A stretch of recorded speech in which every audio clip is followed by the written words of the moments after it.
नमो तस् भगवतो अरहतो सम्मा सम्बुद्धस्स। नमो तस् भगवतो अरहतो सम्मा सम्बुद्धस्स। नमो तस् भगवतो अरहतो सम्मा सम्बुद्धस्स। साधु साधु साधु। श्रद्धावंत पुण्यवंत उपासक और उपासिकाओं, हम लोग तथागत अरहत सम्यक संबुद्ध के द्वारा उपदेश श्री सद्धर्म श्रवण कर रहे हैं। हमारे शास्त्र तथागत ने जो 37 बोधिपाक्षिक धर्म बताया है, उन्हीं 37 बोधिपाक्षिक धर्म को हम क्रमशः देख रहे हैं। अभी तक हम लोगों ने इस 37 बोधिपाक्षिक धर्म में 4 सम्यक प्रधान, 4 रुद्धिपात, 4 सतिपट्ठान, 5 इंद्रिय, 5 बल, यहाँ तक पूरे देखे और काफी देशनाएं देखे हैं 7 बोध्यंग के बारे में। तो अभी 7 बोध्यंग का जो अवशेष बचा हुआ भाग है वो आज हम देखते हैं। वैसे तो 7 बोध्यंग धर्म को समझने के लिए जितनी देशना जरूरी थी उतनी मैंने दे दी है। अभी हम देखते हैं कि ये 7 बोध्यंग की भावना ये कैसे भावित होती है या कैसे भावित करनी चाहिए, और इसको भावित करने से, इस भावना को भावित करने से हमें क्या प्रतिफल मिलता है, कैसे मिलते हैं, मैं आज आप लोगों को बहुत ही सुंदर तरीके से समझाऊंगा। आ, लेकिन अगर आपने इससे पहले के प्रवचन 7 बोध्यंग के बारे में दिए गए इससे पहले के प्रवचन नहीं सुने हैं तो आपको ये प्रवचन सुनने में या समझने में थोड़ा सा कठिन या थोड़ा सा अलग लग सकता है। इसीलिए ये तो अभी सुनना ही है, मैं वैसे समझा दूंगा, लेकिन इसको और क्लियर समझने के लिए इससे पहले वाला प्रवचन सुनना है, ताकि बाद में ये वाला भी सुन लेना, ताकि आपकी जो कंसेप्ट है सही तरीके से आपको समझ में आ जाए। अगर आप लोगों ने इससे पहले ऑलरेडी आपने सुना है, जैसे मैंने इससे पहले के जो प्रवचन दिए हैं और आपने मैंने कही हुई हर एक बात को आपने समझा है, तो आपको ये प्रवचन समझने में बहुत ही सरल, आसान लगेगा और आपको इसको भावित करने का तरीका भी समझ में आएगा। मैंने आप लोगों को इसके टॉपिक के रूप में मैंने सप्त बोध्यंग धर्म की साधना सीखे इसके बारे में मैंने बोला। लेकिन यह साधना ये शब्द आप लोगों को समझने के लिए मैंने उपयोग किया है, लेकिन एक्चुअल में ये शब्द आता है भावना। इससे पहले के हर प्रवचन में हमने यही ये शब्द प्रयोग किया है, इसलिए इसको भावना ही कहा जाता है। तो आज हम सीखते हैं कि ये 7 बोध्यंग की भावना कैसे कोई व्यक्ति भावित करता है। तो सबसे पहले भावित करने के पहले तो सबसे पहला चरण आता है, पहला चरण यही आता है कि आप लोग किसी न किसी गुरु के आश्रय में आपका रहना बहुत जरूरी होता है। ओके, तो ये आज की मैं देशना भी दे रहा हूँ। उसी के बाद में जो काय सूत्र मैंने इसे पहले बताया था, अभी उसके बाद में आया हुआ शील सूत्र के बारे में मैं बता रहा हूँ। तो इसकी भावना अगर आप लोगों को करनी है, सीखनी है, तो सबसे पहले कि जो कल्याण मित्र होते हैं उन कल्याण मित्रों की संगति में आपको रहना बहुत जरूरी होता है। जब तक आप कल्याण मित्र के अपने गुरु के आश्रय से नहीं रहते हैं, तब तक ये भावना आपको भावित करने में मतलब उतनी आसानी नहीं होगी। इसकी वजह ये होती है, हमने किसी एक बार किसी प्रवचन को सुना है और उतने से हम अब प्रैक्टिस कर पाएंगे, ऐसा नहीं होता है। क्योंकि प्रैक्टिस करते करते उसके बीच अंतराल में भी कुछ कुछ कठिनाइयां आ सकती हैं, या जो भी है, चाहे अपने शील के बारे में हो, अपने समाधि के बारे में है, या इस 7 बोधन या किसी भी उसके अंतर्गत आने वाले किसी कड़ियों को समझने के बारे में है ना, या उसके बारे में उसको कहते हैं जो ज्ञान के बारे में है, या इस भावना के अनुसार भावना करने से कैसे कोई एक चरण कंप्लीट पूरा होने के बाद परिपूर्ण होने के बाद दूसरा दूसरा चरण, दूसरा बोधि का अंग भावित होना शुरू हो जाता है। तो ये जो विमुक्ति दर्शन है या जो विमुक्ति का पाठ है, तो उसको भी लेकर कल्याण मित्र होना जरूरी होता है। और साथ में एक अंतिम चरण आता है, उसको कहते हैं विमुक्ति ज्ञान दर्शन, है ना। तो ये 4-5 शब्द हैं जिन जो गुणधर्म है, तो उन गुणधर्मों में कहीं पर भी कठिनाई आ सकती है। शील को लेकर भी है, समाधि को लेकर है, ज्ञान को लेकर है, विमुक्ति लेकर है, विमुक्ति ज्ञान दर्शन। तो भगवान बुद्ध ने इसे सूत्र में स्टार्टिंग में ही कहा है, एते भिक्खवे भिक्खु शील संपन्ना समाधि संपन्ना ज्ञान संपन्ना विमुक्ति संपन्ना विमुक्ति ज्ञान दर्शन संपन्ना दर्शनम पाहम भिक्खवे तेसं भिक्खुनं बहुकारं वदामि। भगवान ने क्या कहा, देखिए, भगवान तो सब कुछ जानते हैं, सब कुछ देखते हैं, और क्या बताना चाहिए, भगवान सही तरीके से समझते हैं। और उनके सर्वज्ञता ज्ञान से ही भगवान ये कह रहे हैं कि भगवान कहते हैं, वे जो भिक्षु लोग हैं, वे जो भिक्षु लोग हैं जो शील संपन्न हैं, समाधि का अभ्यास करने वाले समाधि संपन्न हैं, और आ, अपने अनुभव के अनुसार, मतलब जो धर्म का योनिसो मनसिकार बढ़ाते हुए उसको ज्ञान करने वाले जो ज्ञान संपन्न भिक्षु हैं, उसके बाद में विमुक्ति संपन्न है, विमुक्ति संपन्न है, मतलब उस जो विमुक्ति उन्होंने पाई होती, जिस एक एक अंग से आगे बढ़ते हुए जिसको विमुक्ति को पाई है, वो विमुक्ति किस तरह से पाई है, या उसके बारे में जो स्पष्ट रूप से दर्शन करने का जो ज्ञान होता है, वो विमुक्ति ज्ञान दर्शन है।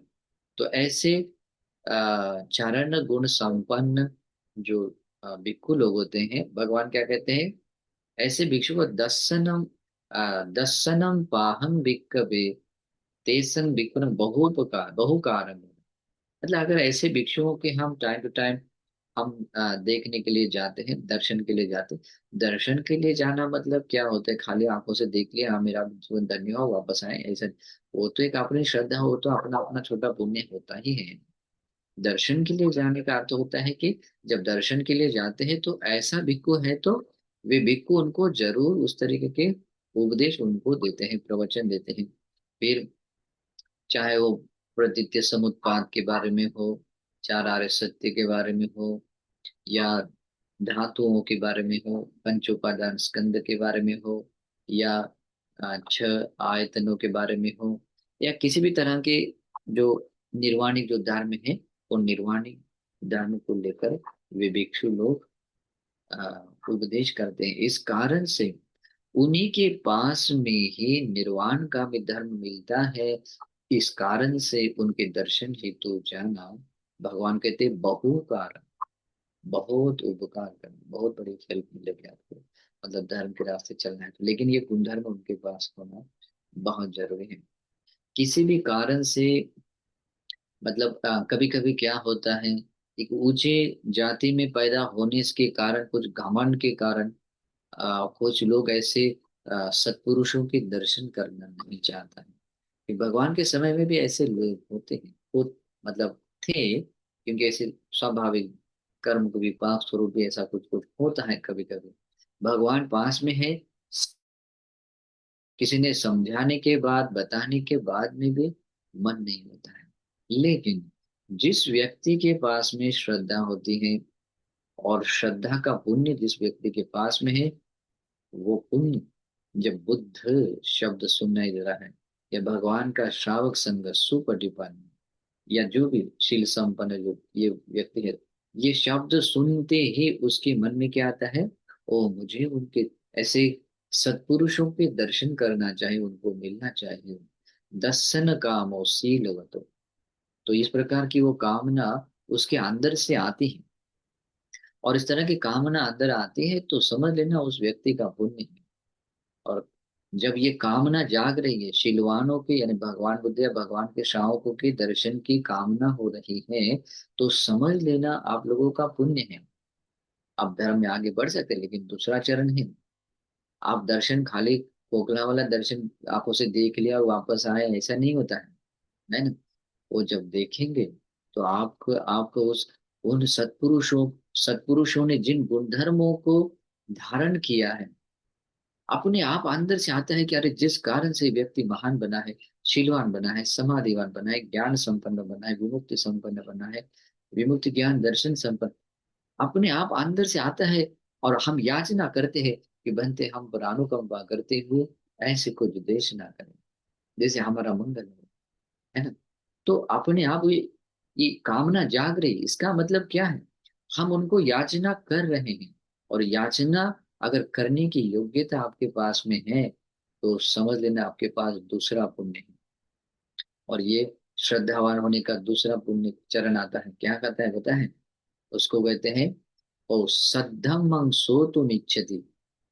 सद्धर्म, उस सत्पुरुषों से उस सत्पुरुषों से सद्धर्म सुनने की इच्छा जागती है। अंदर से आवाज आता है कि बनते मुझे ऐसा कुछ उपदेश दे जिससे कि मेरा मंगल हो। तो ये दूसरा चरण कंप्लीट होता है। और इसी कारण से भगवान कहते हैं बहुकारम वदामि। अगर उनको देखने से ये बाकी चीजें होती हैं, अगर मिलने के लिए गए ही नहीं, आप मिले ही नहीं, तो आपको ये चीज कहाँ से मिलेगी? तो इस कारण से भगवान ने कहा कि यहीं से आपका मतलब बहुत उपकार करने वाली बाकी चीजें हैं, वो कंप्लीट हो सकती हैं। इस कारण से उनको उनको दर्शन करना चाहिए। दर्शनम पाहम मतलब दर्शन करना मात्र भी अगर इतना मंगल कर सकता है, मतलब इतना पुण्य दे सकता है, तो सोचिए उनके द्वारा बताया गया, सत्पुरुषों के द्वारा बताया गया धर्म कितना मंगल कर सकता है। इसलिए भगवान आगे भी कहते हैं उपसं उपसंकमनम वाहम विकवे तेसं विकम बहुकार बहुकार मतलब उसे कहते हैं उनके पास में जाना अच्छा होता है, मिलना। पैरूपासनम पाहम मतलब उसको मिलने के लिए जाना, उनके सेवा में जाना। सेवा में जाना, मिलने जाना, ये सभी क्रियाओं में सिर्फ एक ही चीज होती है, हम किस लिए जाते हैं उनके पास? उनके पास जिन गुणधर्मों से मतलब उनके मतलब गुणधर्मों से वो महान बने हैं, प्रतिफल बन पाए हुए हैं, तो बस उनको सुनना चाहते हैं, जानना चाहते हैं। इस कारण से भगवान कहते हैं अनुसतिम पाहम। अगर हम उनका अनुस्मरण करें, उनको याद कर रहे हैं कि इस जो शील संपन्न, समाधि संपन्न, ज्ञान संपन्न वे सत्पुरुष ऐसे है, उसका उनका अनुस्मरण याद करते हैं। ये याद करना भी बहुत उपकारी है, क्योंकि याद करते हैं तभी मिलने का मन होता है। मिलते हैं, उनसे धर्म श्रवण करते हैं, धर्म श्रवण करते हैं तो ये बाकी सब चीजें निर्वाण का मार्ग मिलता है। इस कारण से कहते हैं। और आप आगे ये कहते हैं अनुपब्बत जम्पाहं भिक्खवे तेषां भिक्खूनां बहुपकारं वदामि। भगवान कहते हैं भिक्षुओं उस ऐसे गुणधर्म वाले व्यक्ति के पास में अनुप्रवर्ज्य, उस व्यक्ति के पास में प्रवर्जित होना, ये उससे भी ज्यादा क्या बोलते हैं उपकार बहुपकार बन जाना। अभी ये इतना बड़ा कदम उठाने का मन सबके मन में नहीं आ सकता, क्योंकि घर गृहस्थी जीवन जीते समय अ, सामान्य तौर पर सभी में उस प्रकार की अलग अलग कामनाएं होती है। और ये काम भोगी जीवन ये छोड़ना भी इतना आसान नहीं होता है कि भगवान बुद्ध तो यहाँ तक कहते हैं जैसे किसी किसी का समझो शरीर से भी दिखने के लिए बहुत ही उसकी छह जो इंद्रियां है अपनी जगह पर ठीक ठाक ना हो, उसका वर्ण भी ठीक ना हो, शरीर भी ठीक नहीं है, और मतलब कुछ उसको शारीरिक रूप से भी कोई ऐसा संपर्क नहीं है, और भौतिक संपदा में कुछ नहीं है, कौवे को घोंसले के जैसा उसका घर है। घर में जमीन वैसे उबड़ खाबड़ है, खाने के लिए कुछ ज्यादा कुछ नहीं है, एक वक्त खाने का इतना चावल है, टूटे फूटे मिट्टी के बर्तन है, एक दो बर्तन है, थोड़ा सा चूल्हा है, और इतना ही है। और उसकी समझो बीवी भी एकदम मतलब अभी समझते बहुत ही विरूपी है। और ऐसे काम भोगी जीवन जीने वाले व्यक्ति व्यक्ति को भी अगर सोचा कि देख संसार में कितना दुख है ना, इस संसार दुखों से मुक्त होने के लिए तू भिक्षु बन जा, तो उसको भी वो भिक्षुवाद मतलब उसको वो काम भोग छोड़ना इतना आसान नहीं है। वो कवि जैसे घोंसले को छोड़ना भी मन नहीं हो रहा, नहीं नहीं मेरा है मेरा है। ओके, लेकिन भगवान क्या कहते हैं? अगर ऐसे गुण धर्म वाले भिक्षु हैं थे अनुपबन जब अनुपबत पब्बत जम पाहम भिक्खवे तेषां भिक्खुनम बहु कारण। मतलब उसके पास में अगर प्रवज्ञा ले, तो फिर तो कहीं ना प्रवज्ञा लेती है, ले रहे हैं, अब उनका शिष्य बनते हैं, आपका भी गुरु बनते हैं, गुरु का स्वभाव रहता है आपको हर एक बार धर्म की बात को सिखाएंगे, है ना। और इसलिए तंग किससे, तो इसका कारण क्या है, भगवान कहते हैं तथा रूपाणं भिक्खवे भिक्खुनं धम्मं श्रुत्वा द्वयेन उपकासेन उपकट्टो विहरति कायोपकासेन चित्तोपकासेन सो उपकट्टो विहरन्तो तं धम्मं अनुसरति अनुवितक्ति। ये होता है, इसकी भावना शुरू करने का तभी आरंभ से मैं इतना स्पष्टीकरण का क्यों बोल रहा हूँ, क्योंकि यही स्टार्टिंग पॉइंट है, ठीक है, स्टार्टिंग पॉइंट। भगवान कहते हैं भिक्षु उस प्रकार के ना, जो ऊपर के गुणधर्म बताए उस प्रकार के भिक्षुओं के पास रहने से, प्रवर्जा लेने से, या उनके जो भी सेवा में जाने से, जब आप उनके द्वारा बताया गया सुविशुद्ध निर्वाण गामी धर्म सुनेंगे, तो धर्म सुनकर आपके आपको दो तरह की शांति मिलेगी। आपको दो तरह की शांति मिलेगी। आपका चित्त भी उपशांत होगा, निवरण से रहित उपशांत होगा, और आपका शरीर भी बहुत ही शांत होगा। सचमुच ऐसे ही बात होती है, जब आपकी श्रद्धा किसी ऐसे गुणवान व्यक्ति को देखते हैं, आपका हृदय गदगद होता है, लगता है कि मानो सब कुछ मिला है। अगर आप समझो भगवान को मिले, भगवान के सामने आप बैठे हाथ जोड़े भगवान को देख रहे हैं, आपकी शरीर की चंचलता भी दूर हो जाती है, और आपका चित्त भी बिल्कुल शांत हो जाता है। और सोचिए भगवान का धर्म सुनने के बाद कहना ही क्या है। तो इसे इस कारण से कहते हैं काय उपकासेन, उपकासेन मतलब काया, काया का भी उपशांत मतलब ये हो जाती है, और चित्त भी उपशांत हो जाते हैं। इस कारण से जो धर्म वे बताते हैं, जो धर्म वे बताते हैं, तो सतपुरुष बताते हैं, आप सहज रूप से, क्योंकि जैसे बताते हैं तो जिस अर्थ से बताया जाता है उसी अर्थ से वो बात आप श्रवण करते हैं। जैसे कि हमने इसी चैनल पर आप लोगों को पंच उपादान स्कंद के बारे में और बाकी भी ऐसे इसके बारे में गंभीरता से जो विपස්සना के क्षेत्र में आने वाले उपदेश दिए थे, तो वैसे उपदेशों को वो व्यक्ति क्या करता है, बहुत अच्छी तरीके से समझने की कोशिश करता है। ओके, और पूरा यथार्थ रूप से जब उसका स्मर मतलब उसको स्टोर करता है, बहुत अच्छी तरह सुनता है, तो एक चीज और कर सकता है। तो क्या करता है, अनुसरति अनुवितक केतु। अभी जो सुना था, जिस अर्थ को लेकर सुना था, सुने हुए धर्म को स्टोर करता हुआ उस आसन से उठकर आपने जो भी बाकी एकांत में किसी जगह पर जाकर अगर बैठेगा या चंक्रमण करेगा, सहज रूप से उसके बारे में उसके बारे में अनुस्मरण कर सकता है। और वो करना बहुत जरूरी है, अनुस्मरण अनुस्मरित मतलब वो अनुस्मरण करता है। अनुवितक की थी, कम से कम वो जो जो टॉपिक्स बताए उस टॉपिक को लेकर जस्ट एक वो उस बात उस शब्द को लेकर भी क्यों ना मन में स्टार्ट हो जाता है कि हाँ, शील के बारे में ऐसा था, समाधि है, ये विपස්සना का ये ज्ञान है, ये विधि है ना? ये इस तरह का विमुक्ति है, इस तरह का वो दर्शन है। आदि रूप से ये जो वितक की थी, अनुवितक की थी, मतलब दो शब्द है। अनुवितक की थी का अर्थ होता है कि एक एक टॉपिक लेकर उसके अनुसार वो वितर्क मतलब विचार शुरू कर देता है। और अनुसरति का अर्थ होता है बस उस बात को मन में लेकर कट टू कट उसका अनुस्मरण मतलब याद रख मतलब स्मरण करता है। ये स्वभाव उस व्यक्ति के पास में है। और मैंने इसके पहले भी आप लोगों को काय सूत्र में बताया था कि ये काय सूत्र में सप्त बोध्यंग आप में अगर उत्पन्न करने हैं तो उसके कुछ कारण बताए, तो उसमें सती संबोधन, तो यही बात होती है। इसी प्रकार से जब ये पॉइंट आ जाता है उसको कहते हैं चीर भाषितम चीर कतम।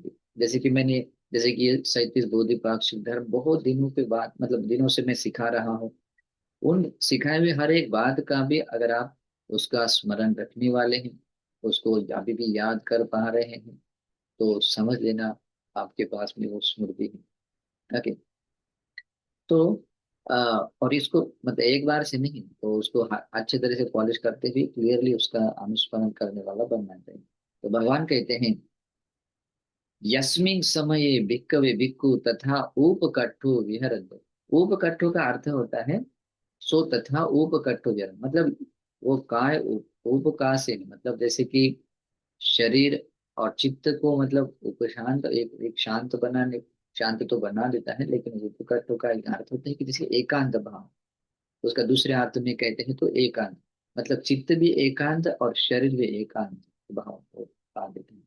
तो ये कब होता है, जब ये तब होना जरूरी है जब आप लोगों ने ये इस तरह से सत्पुरुष से वो सभी चीजें सीख ली हैं, चाहे वो प्रतीत समुत्पाद के बारे में हो, धातु के बारे में, उपादान स्कंद के बारे में हो, कैसे तो सीखना जरूरी है। और भगवान बुद्ध कहते हैं, जिस समय में आप उनके द्वारा बताए गए विमुक्त दायनेश्वरी सद्धर्म का अनुस्मरण अनुसरण करते हैं, इसे एकांत जगह पर उसका अनुवितर्क वितर्क करते हैं, तो भगवान बुद्ध कहते हैं, तो वैसे एकांत में विहार करते हुए उस धर्म का अनुस्मरण करना, उस धर्म के अनुसार वितर्क मतलब वितर्क विचार बढ़ाना है, तो वही कहलाता है सती संबोधन, वही स्मृति संबोधन। तस्मिन समय भिक्खुनो आरब्धो होती, मतलब वो जैसे जैसे आपने वो क्रिया स्टार्ट की है, क्रिया आपने स्टार्ट की है, जो सुने हुए यथार्थ रूप सुने हुए जो उपदेश है, उपदेशों के अनुसार जब आप अनुस्मरण करना शुरू कर रहे हैं, उसके अनुसार हम वितर्क कर रहे हैं, तो समझ लेना आपका स्मृति संबोधन अभी शुरू हो गया। तो ये भावना है एक्चुअल में, ये जो स्मृति संबोधन की भावना है, तो ऐसा कोई डायरेक्टली ऐसा प्रकट नहीं होती है, अभी ऐसे स्टेप बाय स्टेप आप जैसे धीरे धीरे उस स्टेशन से गुजरते हैं, तो उसके बाद में ये स्मृति संबोधन आप लोगों में उत्पन्न होता है। जब चित्त में उत्पन्न होकर उसका अनुस्मरण किया जाता है, तो इसको कहते हैं भावना। सती संबोधन की भावना भावित कर रहे हैं, आपकी भावना बढ़ रही है, आप भावनाओं को भावित कर रहे हैं, यही होता है, यही एक विपස්සना का पाठ है। ओके, समझो आप आ, सती पट्ठान को लेकर आप उसका अनुस्मरण कर रहे हैं, या पंच उपादान स्कंद को लेकर आप उसका अनुस्मरण कर रहे हैं, तो उसको लेकर जो आप स्मरण कर रहे हैं, अनुस्मरण कर रहे हैं, अनुवितर्क कर वितर्क बढ़ा रहे हैं, तो यही तो बात है, यही तो बात है, जो उसके अनुसार अनुस्मरण करना है, यही एक भावना है, यही एक भावना है। इसलिए विपස්සना भावना का ये पहला चरण आता है।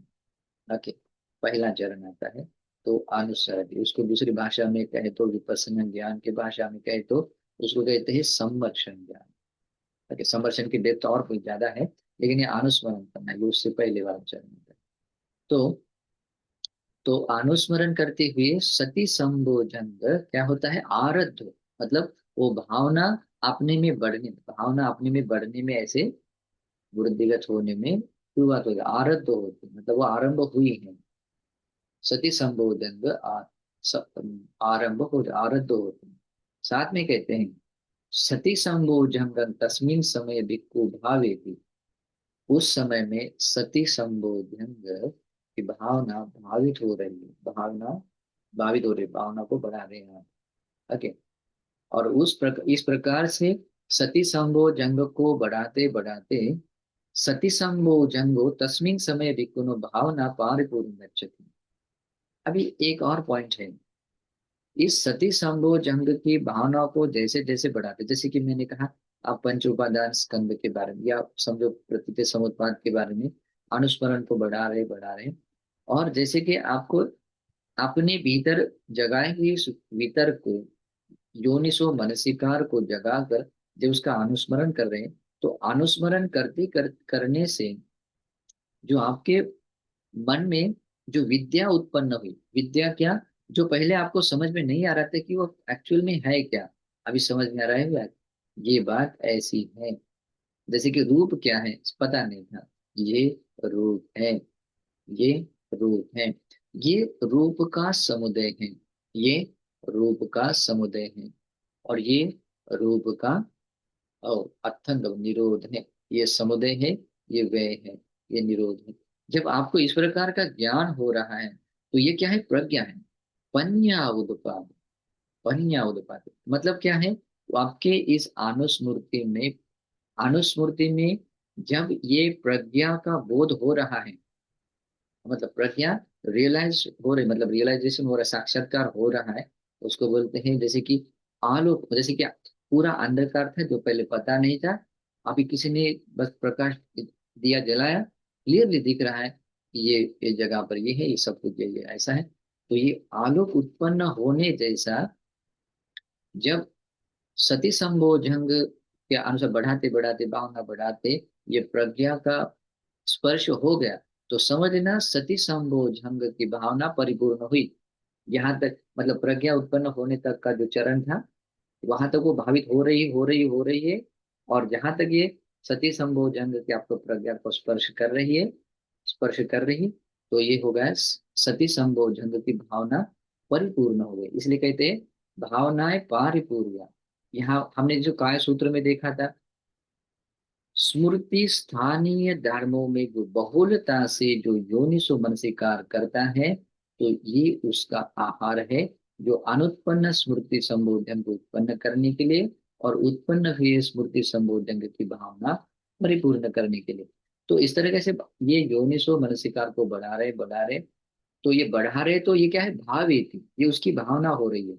ये भावना अब ये परिपूर्ण कब हो जाती है, जब वो भावना अ, इस तरीके से बढ़ाते समय प्रज्ञा को छू रही है, प्रज्ञा को स्पर्श कर रही है ना। जैसे कि आपको उसका स्पष्ट दर्शन हो रहा है कि यार एक्चुअल में वो बात क्या है, तो समझ लेना, समझ लेना स्मृति संबोधन यहाँ परिपूर्ण हो गया है। परिपूर्ण भावना उसकी परिपूर्ण, वो चरण परिपूर्ण हुआ।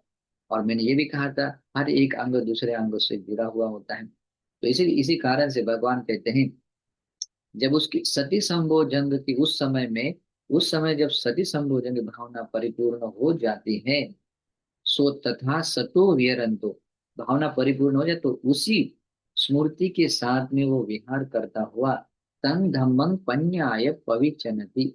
अभी उसके बाद में क्या हो रहा है, प्रज्ञा का स्पर्श होने से प्रज्ञा के साथ में अभी वो देख रहा है। पहले वो अपने अनुस्मृति के अनुसार ही कर रहा है, लेकिन अनुस्मृति से जो प्रज्ञा उत्पन्न हुई, जो ज्ञान उत्पन्न हुआ, आलोक उत्पन्न हुआ, अभी उसके साथ में वो फिर से पविचन दे, वो उसके अनुसार भी वो अपना विचयन, अपना समर्शन, अपना जो विचार चिंतन है वो चला रहा है, भावनाओं को बढ़ा रहा है। तो इस तरीके से जब पन्याय आ, पविचनति पविचरति परिविमंसा मापज्यति, तो इसका मतलब होता है कि प्रज्ञा के साथ में वो चिंतन करने में या विमर, उसको बोलते हैं परिविमर्श, या परिविमर्शन करने में जो उसकी प्राप्ति होती है, उपलब्धि हो जाती है, उपलब्ध हो जाती है, तो सती संबोधन कंप्लीट हुआ है। और उस हेतु प्रत्यय से धम्म विचय संबोधन अभी आरब्ध स्टार्ट हो रहा है। मतलब एक चरण कब भावित हुआ, भावित होकर वो परिपूर्ण हुआ, जिसको प्रज्ञा का स्पर्श हो रहा है, प्रज्ञा के स्पर्श के साथ में उसी अनुस्मृति के साथ में वो पविचन कर रहा है, चिंतन को बढ़ा रहा है, मनसिकार को बढ़ा रहा है।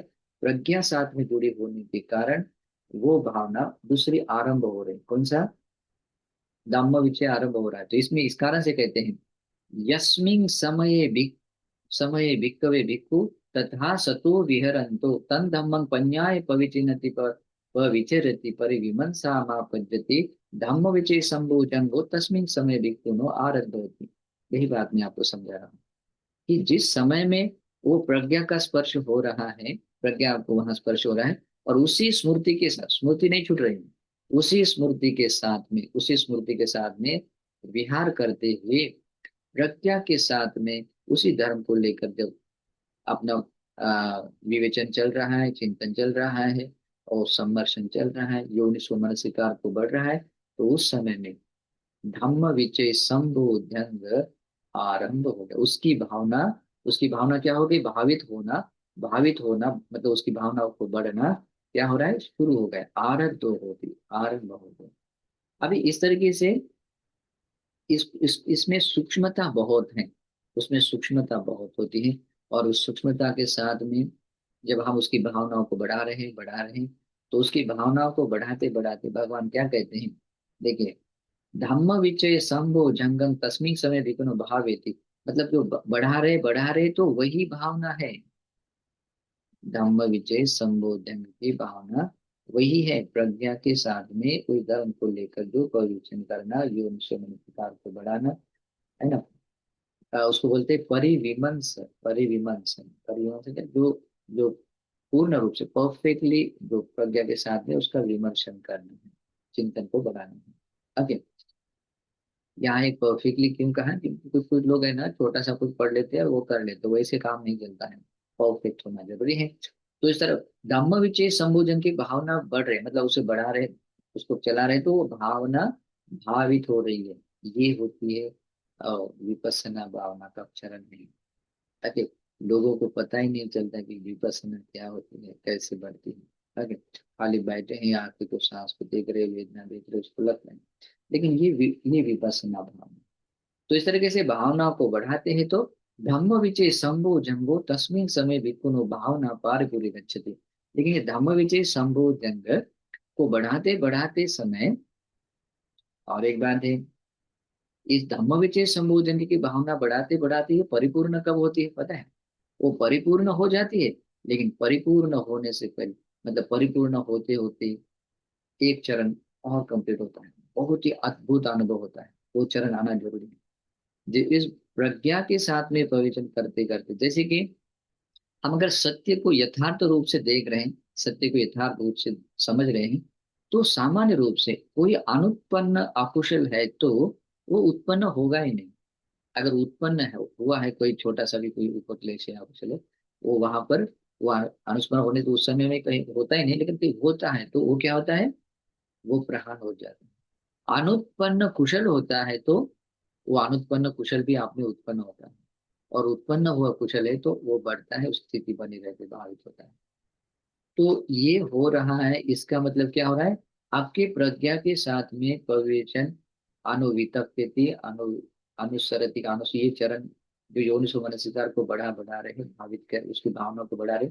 धम्म विचय संबोधन की भावना उस समय वो कंप्लीट हो, परिपूर्ण हो जाती है जब ये वीर्य का स्पर्श हो जाता है। इसलिए भगवान बुद्ध कहते हैं तस्य तं धम्मं पन्याय पविचनतो पविचरतो परिविमंस मापज्जतो आरब्ध होती वीर्यं असल्लिनम्। वो वीर्य ऐसे, इसलिए ये कहा हुआ, अब ये पॉइंट एक सबसे इंपॉर्टेंट पॉइंट इसमें आता है, आरब्धम होती वीर्यं असल्लिनम्। वो वीर्य ऐसे आरब्ध हो जा, आरंभ हुआ होता है, जो असल्लीन है, बिल्कुल थोड़ा सा भी कंपित नहीं होगा, आपको थोड़ा सा भी ऐसा ब्लरली भी ऐसा डिस्टर्ब नहीं करेगा, वो बिल्कुल वो बना रहेगा। मतलब उस तरीके से होने के कारण आप में कहीं कोई अकुशल नहीं जागेगा, कोई अकुशल संस्कार भी नहीं जागेगा। वो सर के करते समय, चाहे वो राग हो, द्वेष हो, या मोह का हो, या किसी भी तरह का कोई अकुशल नहीं जागेगा। और जो अनुत्पन्न है वो जागेगा नहीं, और जो उत्पन्न है वो भी प्रहार होगा, है ना। तो इसमें क्या हो रहा है, मतलब उस वीर्य में कंपन नहीं है, स्थिरता है। और स्थिरता के साथ में वीर्य जागरण है, मतलब वीर्य का बोध हो रहा है, मतलब वीर्य आरंभ हो रहा है। जब हम प्रज्ञा के साथ में इस तरह के से अनुस्मरण अनुवितर्क और जैसे जैसे परिविमर्शन चल रहा है, तो वही उसकी भावना कंप्लीट तब बनती है जब उसको वीर्य धर्म का स्पर्श हो जाता है। और वो कैसा, असल्लीन, बिल्कुल स्थिर वाला, कंपित न होने वाला, किसी भी कारण से, किसी भी क्लेश या उपक्लेश से कभी कंपित न होने वाला, हर एक चीज को, चाहे वो राग जगाने वाला संस्कार हो, द्वेष जगाने वाला हो, या मोह जगाने वाला संस्कार हो, उससे वो कंपित नहीं होता है, बिल्कुल स्थिर रहता है। बस उसमें देखने में मात्र देखता है, चाहे रूप वेदना संज्ञा संस्कार विज्ञान को लेकर क्यों न हो, उसको लेकर सिर्फ देखना में देखना होता है, और इस कारण से वहां क्लेश नहीं बढ़ाता है। तो वो अकंपित वाला वीर्य उस व्यक्ति के पास में रहता है। इस कारण से भगवान कहते हैं आरद्धम होती वीर्यंग असली, उसका वैसे ही करते हुए जब धम्म विचय संबोधन की भावना परिपूर्ण हुई, ये बात जब चरण कंप्लीट होता है तो वीर्य और आरද්ධ हो जाता है, जो बिल्कुल अकंपित है, स्थिर रहना, दृढ़ता के साथ रहने वाला। ओके। ये चरण आता है। अभी ये चरण मैंने जो बोल रहा हूँ समझ में नहीं आ रहा, तो इससे पहले की दो तीन प्रवचन सुन लीजिए, बहुत ही क्लियर समझ लीजिए, बाद में वो चरण आपको समझ में आएगा। और वो उधर के पॉइंट सब कुछ एकदम अप टू डेट अपने में होने चाहिए, और तब ये आपको ये चरण भावना करते करते प्रैक्टिस में आ जाता है। और जब इस तरीके से जब वीर्य आरब्ध होता है, वीर्य आरब्ध होता है, तो वीर्य को मूल करके जब उस बात को भी मनसिकार को बढ़ाता है, जिसमें आता है, देखिए हम काय सूत्र में देखा था, है ना, जैसे कि जो प्रधान वीर्य, जो स्थानीय जो धर्म होते हैं वहां पर बहुलता से जो हम योनिसो मनसिकार को बढ़ाते हैं, तो वो चीज बनती है। जैसे कि यहाँ देखिए, मैंने दो तीन चीजें मैंने बताए थे, जैसे कि आरंभ धातु, निक्कम धातु, परक्कम धातु, और तत्थ, तत्थ, वहां पर योनिसो मनसिकार बहुलिकार, मतलब उस जगह पर वो योनिसो मनसिकार बहुलता से वो बढ़ाना जरूरी होता है। जब ये धम्म विजय संबोधन की भावना बढ़ाते हैं, भावना को परिपूर्ण करते हैं, तो दूसरा चरण स्पर्श होता है, कौन सा, वो जो अकंपित वाला वीर्य आरब्ध होता है। जिस समय में वो आरब्ध, वीर्य आरब्ध हो जाता है, तो वीर्य आरंभ हो जाता है, तो वही तो वीर्य संबोधन है। जब आरब्ध हो जाता है, स्टार्ट हो जाता है उसका, तो वही तो वीर्य संबोधन है। अभी वीर्य संबोधन को उसी प्रकार से जब हम बढ़ाते हैं, तो वीर्य संबोधन को उसकी भावना बढ़ाते हैं, तो वही वीर्य संबोधन की भावना बन जाती है। ओके। लेकिन इसके साथ में ये ऊपर की सभी चीजें अभी एक एक जुड़ी है, एक एक कम नहीं होगी। मतलब उसमें सती संबोधन भी है, दम्म विजय संबोधन भी है, और साथ में अभी वीर्य संबोधन, ये दोनों के साथ में तीसरा वाला जुड़ा हुआ है। ओके। तो इस तरीके से प्रज्ञा के साथ में धम्म विजय, इसके साथ में योनिसो मनसिकार बढ़ाते हुए जो आरंभ हुआ वीर्य है, और उसी वीर्य को जब हम मतलब बढ़ाते हैं, तो वही बन जाते, वीर्य को लेकर हम उसको स्मृति, स्मृति को बनाए रखते हुए उसको मनसिकार को बढ़ा रहे, तो वो बन जाता है वीर्य संबोधन की भावना, वीर्य संबोधन की भावना। ओके। तो वीर्य संबोधन की भावना या ऐसे आपने नहीं है, जो अनुत्पन्न थी, इस कारण से ये हेतु, ऊपर के हेतु होने से उत्पन्न हुई, और उत्पन्न हुई भावना परिपूर्ण हो रही। तो परिपूर्ण हो रही, इसके बारे में भी यहाँ स्मृति को कहीं छूटा नहीं जाता, प्रज्ञा को छोड़ा नहीं जाता है। हाँ, तो स्मृति भी है, प्रज्ञा भी है, और इस तरीके से भावना को बढ़ाते बढ़ाते, आ, भावना को बढ़ाते बढ़ाते एक चीज स्पर्श हो जाती है। जब ऐसी भावना को बढ़ाते बढ़ाते जब प्रीति का स्पर्श हो जाता है ना, क्योंकि जब व्यक्ति देखता है, उसके भीतर कहीं कोई अकुशल नहीं है, जो अकुशल है तो वो नष्ट होता है, जो अनुत्पन्न कुशल है तो वो भी है समझो, और उत्पन्न हुई कुशल, कुशल चित्त कंटिन्यूटी के साथ में है। तो इस कारण से निरामिष भाव से, कहीं कोई क्लेशों से प्रभावित हुई नहीं, क्लेशों से विरहित वाले प्रीति उत्पन्न होती है। तो प्रीति का जागना, जब वीर्य संबोधन की भावना को बढ़ाते बढ़ाते बढ़ाते, जब प्रीति का स्पर्श हो जाता है, प्रीति का स्पर्श हो जाता है, तो प्रीति के स्पर्श होने से ही उस वीर्य संबोधन की भावना अभी यहाँ कंप्लीट हुई। अभी क्या होता है, वो वीर्य संबोधन हेतु प्रत्ययों से प्रीति आरब्ध होती, प्रीति का आरंभ हुआ, तो इस कारण से कहते हैं वीर्य संबोधन को तस्मिन् भावना पार्वच्छति, और आरब्ध वीर्य से उपज्यति पीति निरामिषा, और इस तरीके से भावना परिपूर्ण हो जाती है, तो वो आरब्ध वीर्य होने के कारण ही निरामिष प्रीति उत्पन्न हो जाती है। और निरामिष प्रीति उत्पन्न होने का प्रमाण ये है कि वीर्य संबोधन की भावना परिपूर्ण। और इस तरीके से स्मृति के साथ विहार करते, प्रज्ञा के साथ में उसका विवेचन योनिसो मनस्कार को बढ़ाते, वीर्य वीर्य के साथ में अपने भीतर के कुशलों को बढ़ाते हुए अकुशलों को दूर करते हुए जो निरामिष भाव से प्रीति उत्पन्न होती है, तो जिस समय प्रीति आरंभ होती है, प्रीति जागती है, प्रीति आरंभ हुई है, तो भगवान कहते हैं वही तो प्रीति संबोधन है। इस कारण से भगवान बुद्ध कहते हैं आ, यस्मिन् समये भिक्खवे भिक्खुनो आरब्ध वीर्यस्य उपज्जति पीति निरामिषा, जिस समय में आरब्ध वीर्य भिक्षुओं में भिक्षु में जो निरामिष प्रीति उत्पन्न हो जाती, उपजती, उत्पन्न हो जाती है, तस प्रीति संभोजंगो तस्मिन समय भिक्षुन आरब्ध होती। प्रीति संभोजंग क्या हुआ अभी? आरंभ हुआ। प्रीति संभोजंग अभी आरंभ हुआ। प्रीति संभोजंग, प्रीति क्या है? एक चैतसिक सुखद संवेदना है। प्रीति क्या है? चैतसिक सुखद संवेदना है। जो जो प्रीति किसी भी क्लेश या उपक्लेश से नहीं पैदा हुई। जो प्रीति, मैंने इसे पहले भी कहा था, क्लेश संपृक्त कोई व्यक्ति भावना के लिए बढ़ता है, मतलब बैठता है, वो साधना में आगे नहीं बढ़ पाता, चाहे छोटा से छोटा कारण भी क्यों हो। किसी भी चित्त के उपक्लेशों में आने वाला, उसको लगेगा कि तो ये तो उपक्लेश ही इतना चलता है, ये तो कोई आकुशल नहीं, ऐसे नहीं चलेगा। लेकिन उपक्लेश साथ आता है तो वो काम नहीं करेगा। मतलब वो निरामिष प्रीति ही होनी जरूरी है। तो वो कैसी होनी चाहिए? निरामिष प्रीति कहाँ से आती है? सति संभोजंग, धम्म विचय संभोजंग, वीर्य संभोजंग की भावना को परिपूर्ण करने के बाद में निरामिष प्रीति संभोजंग जाते हैं। और उसकी भावनाओं को जब हम बढ़ाते हैं, मतलब उसको मूल करके, स्मृति भी है, प्रज्ञा से समझ रहे हैं, और उसके अनुसार मनसिकार को बढ़ा रहे हैं। तो ये से मनसिकार को बढ़ाते हुए उसको अनुभव के साथ में भावना को, प्रीति संबोधन की भावना को हम बढ़ा रहे हैं। और जिस समय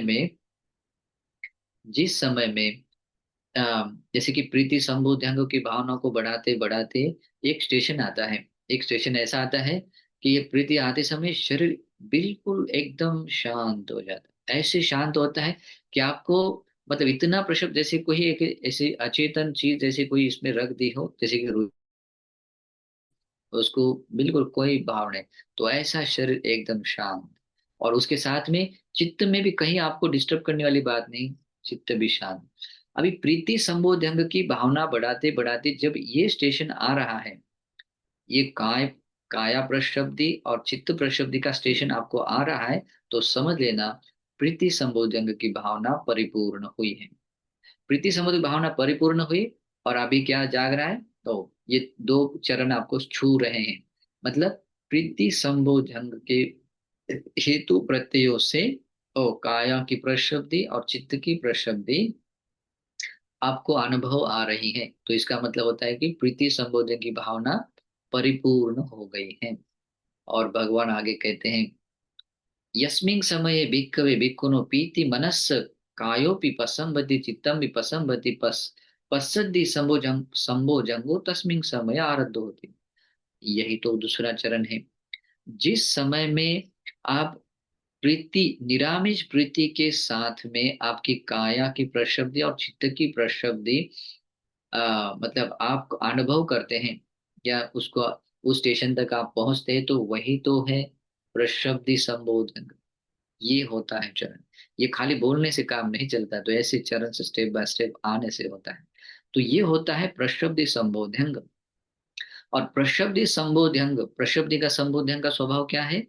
दो चरण आना जरूरी है। काया बिल्कुल ऐसी शांत होती है, चित्त भी बिल्कुल ऐसे शांत होता है। और उस, मतलब इतनी शांति होती है कि आपको, मतलब सोच नहीं सकते आप कुछ, मतलब आपको ये दुनियादारी और बाकी चीजों का कोई आपको ये स्पर्श नहीं करती। यहाँ तक कि हवा के छूने का जो स्पर्श है वो भी आपको डिस्टर्ब नहीं करता है, या आपका सांस लेने से भी कोई, या तो वो भी डिस्टर्ब नहीं करता है। वहां पर बिल्कुल काया भी प्रशब्द है। काया का प्रशब्द होने का दूसरा एक चरण आता है। ये आप लोगों को, ये इससे गुजरने के बाद में समझ में आएगा। ये अभी वाणी सुनने से मात्र नहीं, लेकिन काया का संस्कार होता है सांस। सांस भी इतना प्रशब्द होता है। सांस की प्रशब्दी ही काया की प्रशब्दी का प्रमाण है। सांस की प्रशब्दी काया की प्रशब्दी का ये है। और ये जो बाकी जो चित्त में जो अलग अलग तरह की वेदनाओं को लेकर, मतलब ऐसे भाव जागते हैं, तो चित्त का संस्कार क्या है? संज्ञा और वेदना।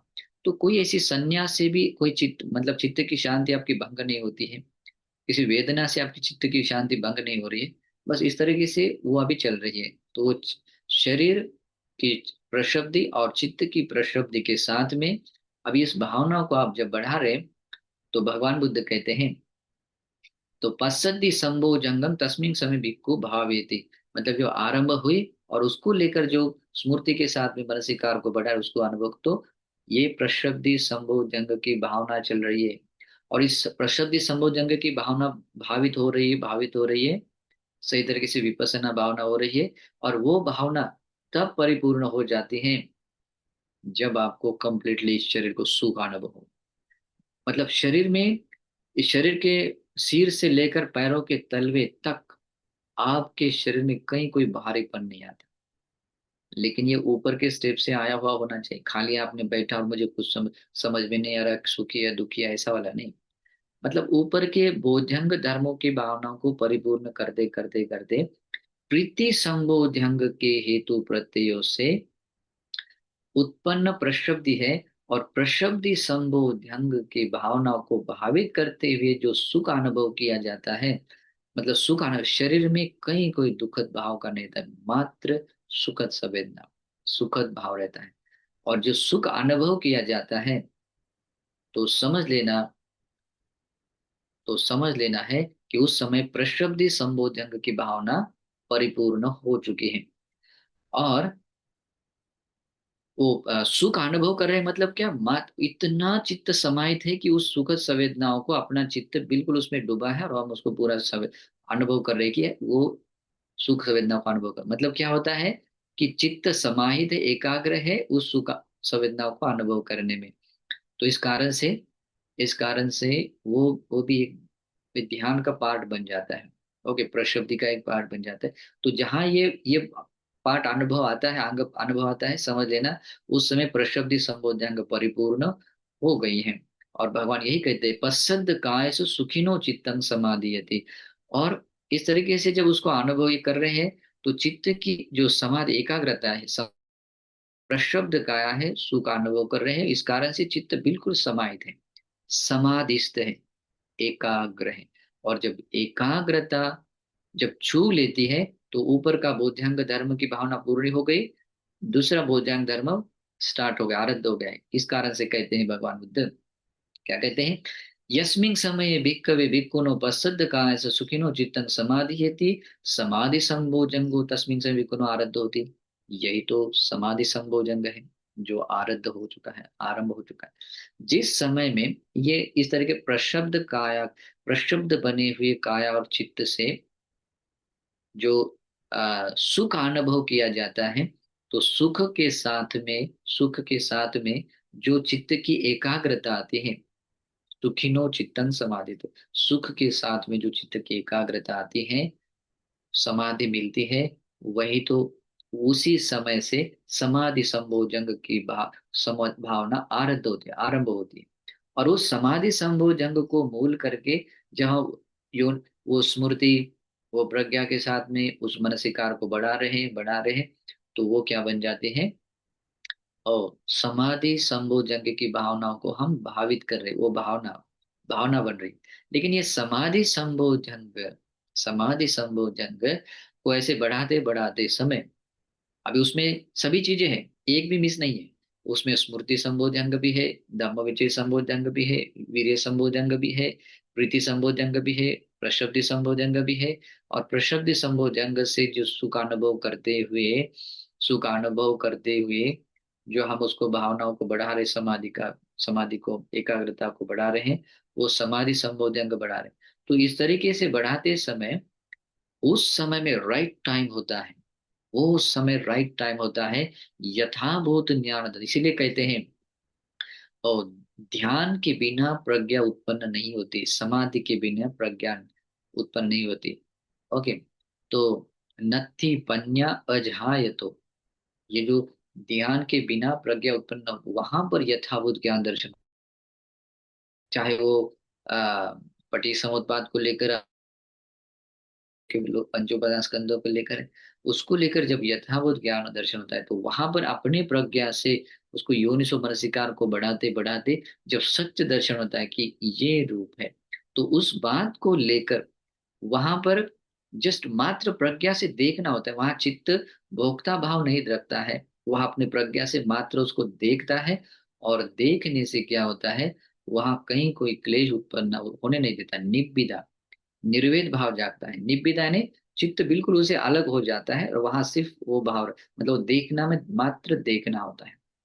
वो देखने में मात्र देखना आता है, उसमें निर्वेद भाव आता है। निर्वेद भाव आने से तो वहां कहीं कोई क्लेश नहीं बनता है, तो वो उस भाव को बिल्कुल तटस्थ भाव से देखता है कि हाँ, ये स्वभाव है अनित्य। जो रूप है तो वेदना संज्ञा कर उसको, ये अनित्य है तो अनित्य है, दुख है तो दुख है, अनात्म है तो अनात्म।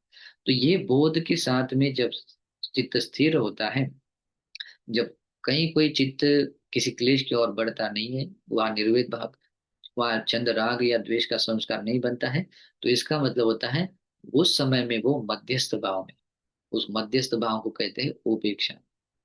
ये पॉइंट जब आता है तो भगवान बुद्ध क्या कहते हैं, देखिए।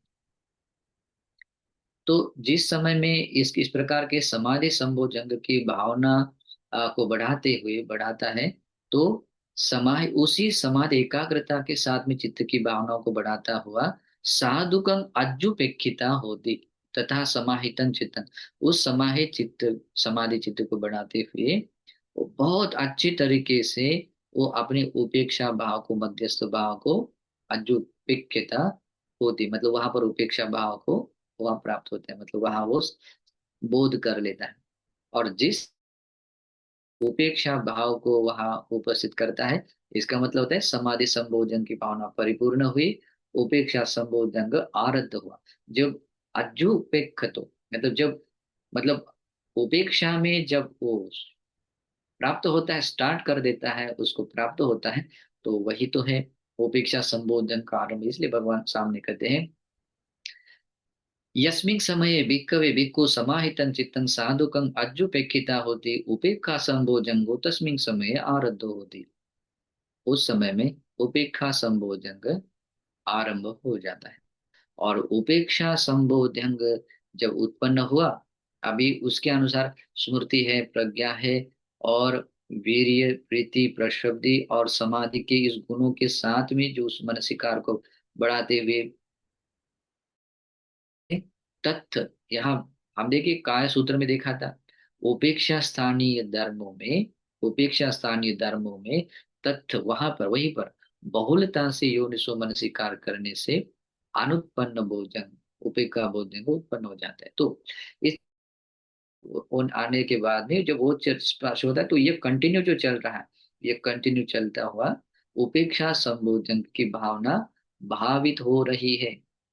और भावना भावित हो रही है, अनुत्पन्न उत्पन्न हुई की भावना बढ़ रही है, भावना बढ़ रही है, भावित हो रही है। तो भावित हो रही भावना परिपूर्ण हो जाती है। तो परिपूर्ण इसमें कहते हैं उपेक्षा संभोजन तस्मिन समय भिक्खु भावयति, मतलब वो ये पहला आरंभ है और उस समय उसके चलन है, उसकी भाव संबोधन की भावना भावित हो रही है, भावित भावनाओं को भावित कर रहा है। और उपेक्षा संभोजंगो तस्मिन समय भिक्खुनो भावना पारिपूरी गच्छति। और अभी रहस्य में बात है, जब उपेक्षा संभोजंग की भावना परिपूर्ण होने का ये प्रमाण ये होता है, मतलब भावना परिपूर्ण हो जाती है, लेकिन भावना परिपूर्ण होते होते उस व्यक्ति को अ, सचमुच बोधि का लाभ होता है, सचमुच बोधि का लाभ होता है। और वो बोधि यहाँ भगवान यहाँ उसके परिणामों का भी जिक्र करते, जिस इस क्रम से अगर वो भावना बढ़ रही है, तो भगवान बुद्ध कहते हैं, एवं भाविते सुखो भिक्खवे सत्व सुभोजंगेषु, सात भोजंग है, इस प्रकार से इन सात भोजंग की भावनाओं को भावित कर दे। एवं बहुलीकतेषु, ये एक मिनट कर दिया ऐसा नहीं, बहुलीकत बहुत अच्छी तरीके से बहुलता से अभ्यास किया हुआ है। तथ्य अब हमने जो योनिसु मनसिकारो बहुलीकारो योनिसु, तो ये जो भाव आता है तो इसमें आता है बहुलीकते, तो इस तरह से बहुलता से अभ्यास करने से सत्य फला सत्तानि संसा पाटिकंगा, उसमें सात फल उसको मिलते ही है। वो चाहे तो उस तरीके से उसने चित्त को ऐसा झुकाया, वो फल पाने के लिए वो फल वो जरूर पाता है। बस अपने चित्त को वो पाने की ओर, बस अपने चित्त को मोड़ना होता है, वो चित्त वो पा लेगा। इसलिए भगवान कहते हैं वो कौन से सात फल हैं, देखिए बहुत ही अद्भुत और सुंदर फल है। इसमें अभी आ, आते हैं, दिट्ठेव धम्मे पटिच अन्यं आराधेति। वो व्यक्ति जैसे जैसे उस भावनाओं को बढ़ाता है, जैसे इस स्टेशन तक आ जाता है, बुद्धि के साथ भोजन को परिपूर्ण कर लेता है, तो भगवान बुद्ध कहते हैं दिट्ठेव धम्मे, इस पॉइंट में, जिस समय में वो भावनाओं को बढ़ा रहा है, उसकी भावना परिपूर्ण हो रही है, तो ये उपेक्षा, ये प्रज्ञा में स्थित होना, यही एक पाठ है जिसको निब्बिदाय, विरागाय, निरोधाय, निब्बानाय, ये कारण बनता है। इस कारण से उसी समय में, उसी पॉइंट में वो चित्त सारे विमुक्त हो जाता है। इसलिए भगवान कहते हैं उसी क्षण में या तो वो अरहंत हो जाता है, अरहंत या नहीं, अरहंत हो ही जाता है। मतलब वो पटी काचंग, इसी धर्म के अभ्यास से अन्य आराधेति, वो निर्वाण को, वो अरहत्व फल को वो प्राप्त कर लेता है। देखिए, सारे आश्रयों को नष्ट कर सकता है। अभी आगे कहते हैं नोचे दिठेव धम्मे पटिकाच अन्य आराधेति। अगर उसने इसी समय में, अगर वो निर्वाण को नहीं पा रहा है, तो उस भावना को अभी आज भी किया, कल भी करेगा, ऐसा करते करते जाएगा, खाली नहीं जाएगा। इसी भावना के अनुसार उसके इंद्रिय धर्म ऐसे परिपक्व बनते बनते जाएंगे। तो भगवान इस कारण से करते, अथ मरण काले अन्न आराधित, मरने से समय, मरने के थोड़े समय पहले वो अरहंत बन सकता है। मतलब ये ऐसा है। तो मतलब ये भावनाओं को ऐसे बढ़ाते गया, पहले तो वो तो इसी उसी समय है, तो उसी भावनाओं को बढ़ाते समय वो मरने से पहले अरहंत बनेगा ही, उस निर्वाण फल को पाए। बाद में अभी वो नहीं पाया, वो नहीं पाया, तो अंतरा परिनिब्बाय, यानी कि शुद्धावास भूमि में, मतलब अनागामी बनेगा। अनागामी बनेगा, अनागामी व्यक्ति शुद्धावास भूमि में जाता है। अनागामी बनने के बाद किसी भी लोक में, उस लोक में जाएगा, तो उस लोक का संपूर्ण आयुष्य, इतना पूरा आयुष्य है, तो इतना पूरा आयुष्य नहीं जिएगा। उस उसके बीच का आयु काल तक ही अपना आयुष्य जीते जीते यहाँ निर्वासाव्य आश्रयों का क्षय करके, संयोजनों को नष्ट करके तब बनेगा। और ये अनागामी कौन बनता है? जिस व्यक्ति ने पांच ओरम भागीय संयोजनों को नष्ट कर दिया है, जैसे सत्काय दृष्टि, विचिकित्सा, शील व्रत परामर्श, और कामराग, कामछंद और द्वेष व्यापाद। ओके, तो ये क्या बोलते हैं, ये पांच ओरम भागी संयोजन जो व्यक्ति समूलता से नष्ट कर देता है, वो अनागामी। अनागामी में या तो उपहच्य परिनिब्बाय, या अंतरा परिनिब्बाय, या असंखार परिनिब्बाय, ऐसे स्टेप बाय स्टेप है। मतलब ऐसे ऊपर की ओर से, मतलब उसमें पहला पहला क्या आता है? अंतरा परिनिब्बाय, सबसे ऊपर वाला अंतरा परिनिब्बाय। उसके बाद में उपहच्य परिनिब्बाय। उपहच्य का अर्थ क्या होता है? जैसे कि उस ब्रह्मलोक का ये पूरा आयुष्य है 50% है, 50 से ज्यादा 60-70% या 80% उम्र मतलब जीने तक वो रहता है। उपज आधे से अधिक अधिक समय जीता है, लेकिन पूरा नहीं जीता है। उससे पहले ही अपने ऊपर के उद्यम भागीय संयोजनों को नष्ट करता हुआ अनंत बनता है। इसको बोलते हैं उपहच्य परिनिब्बाण।